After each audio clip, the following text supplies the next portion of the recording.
शेरूकडे एक जुनी सायकल होती, त्याला ती खूप आवडायची. एके दिवशी तो आपल्या सायकलसह जंगलात फिरत असताना त्याच्या सायकलचे चाक एका जुन्या झाडाजवळ अडकलं. शेरूने सायकल ओढून काढायचा प्रयत्न केला तेव्हा त्याला झाडाखाली एक चमकणारी चावी सापडली. चावी खूप वेगळी होती आणि ती कशासाठी आहे हे समजत नव्हतं. शेरूने ती चावी आपल्या सायकलला लावली.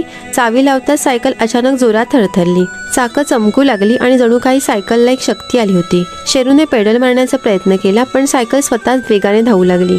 जंगलचा रस्ता आपोआप तयार होत होता. जणू सायकलला कुठे जायचं ते माहीत होतं.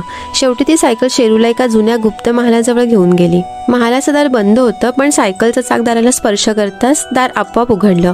आत एक प्रचंड हॉल होता ज्यामध्ये प्राचीन पुस्तकं, खजिना आणि एक जादुई नकाशा होता. नकाशावर लिहिलं होतं, केवळ धाडसीच या प्रवासाला जाऊ शकतो.